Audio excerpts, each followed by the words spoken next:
It's going to be emotional.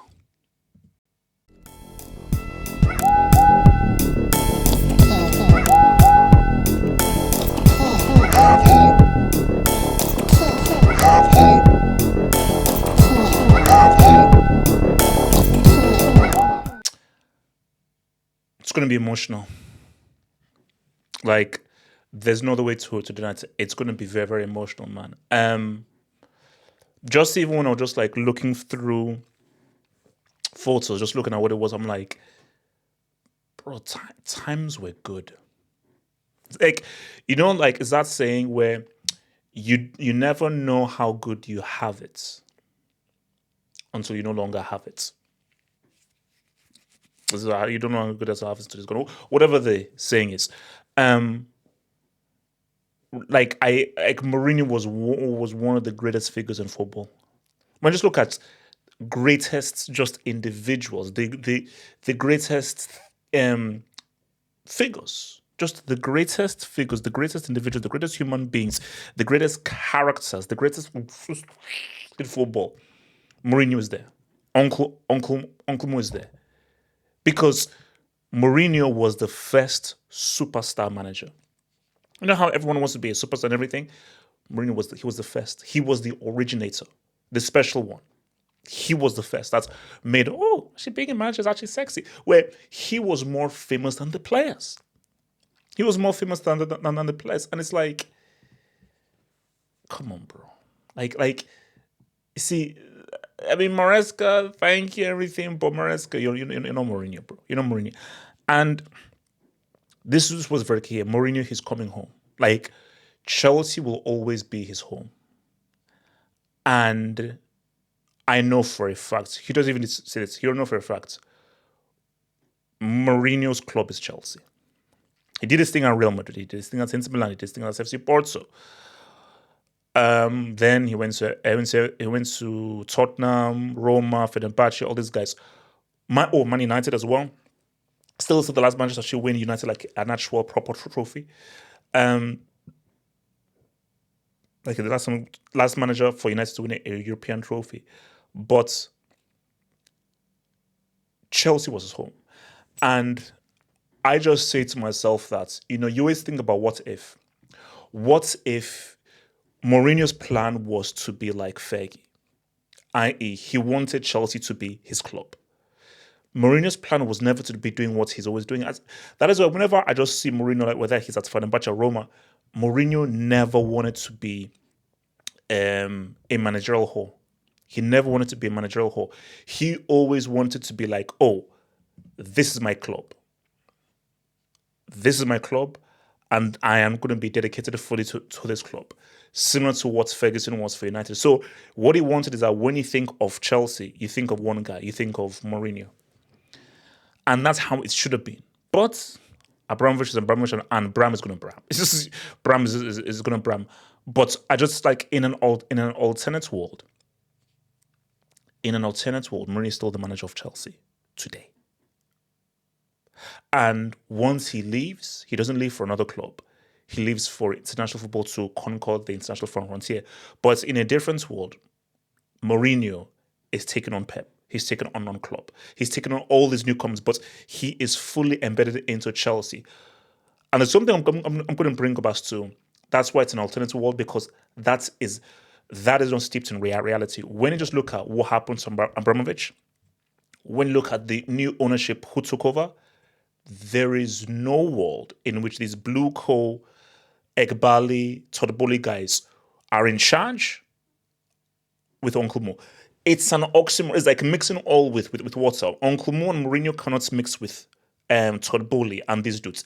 They just can't, because they have completely different visions. Hence why I just say, like, in an alternate world, Chelsea are what they are, and Mourinho just remains embedded, man.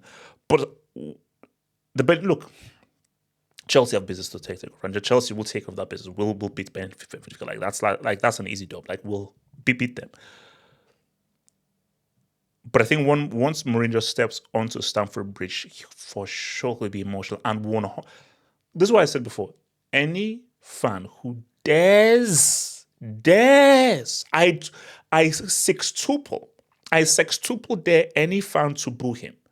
Thrown out, lifetime ban. Because he should be given the most incredible. There was Chelsea before Mourinho and after Mourinho. He's the guy that's got Chelsea their first league title. He's the guy that's put Chelsea on the map. The defensive record that still stands. The defense, I believe it's 15 goals conceded. I think it's 15 GA. So that defensive record that still stands today is held by Mourinho's Chelsea. Still the best defensive team of all time in Premier League history. So because bro, I remember the days of Ken Bates. I remember the Ken Bates days. I remember the days of Graham Lesseau, Michael Dewberry, what's it called? Dennis Wise, Gus Poyet's, Dan Petrescu. I remember those days where it was sixth, losing to a Dean Winders two-piece. Bradford City away, I knew it was going to be Dean Winders two-piece, and we'd lose. Yes, a cheeky European Cup here and there, but no higher than sixth. I remember that saying that they would beat United and Arsenal. They're losing to Bradford City 2-0. Dean Winders is going to cook us. So from that to you're winning titles. You're expected to win titles. You're now a force in the Champions League, and you're now revered as one of the biggest clubs in the world. Mourinho started that. So he has to get that love and appreciation. But I want to bring something up. I think this is probably what he said perhaps recently. So Jose Mourinho, Abramovich's Chelsea, my Chelsea, the Chelsea we built and lasted for many years, was a winning club. It was winning everything with me and with Ancelotti, with Conte and with Tuchel. Chelsea was a winning machine. Every season Chelsea was winning. Then there was a big change with crazy investments and a period of few years when it looked like they lost direction, with too many players, too many millions, accumulation of players, and a team without a clear philosophy. For a couple of years, it was hard. For one that loves the club, it was hard. You see, when you see something like that,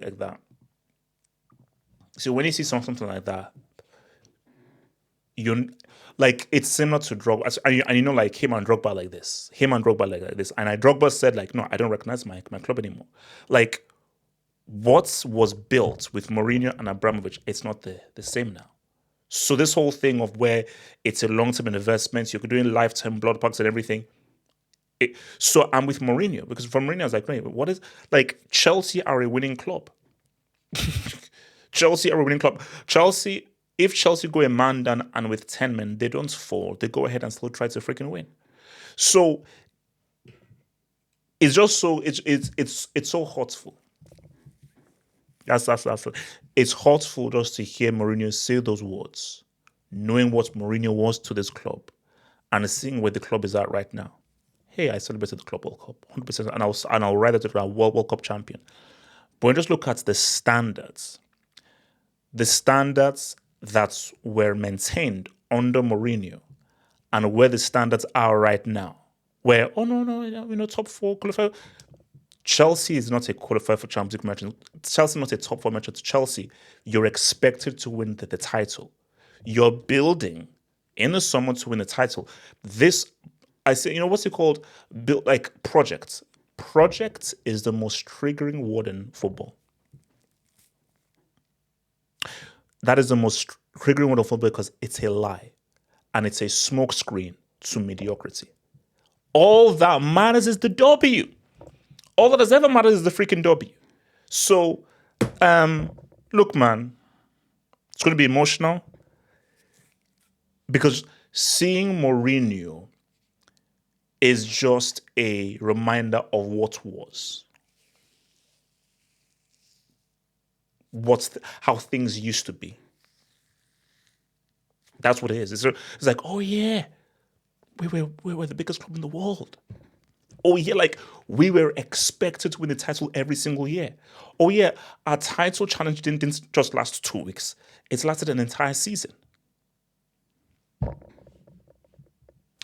But as I said again, Mourinho, we have to take care of business. We have to beat you, and we will beat you because you are an enemy now. You're Benfica or Chelsea. But after we beat you, get that dub, get our UCL season back on track.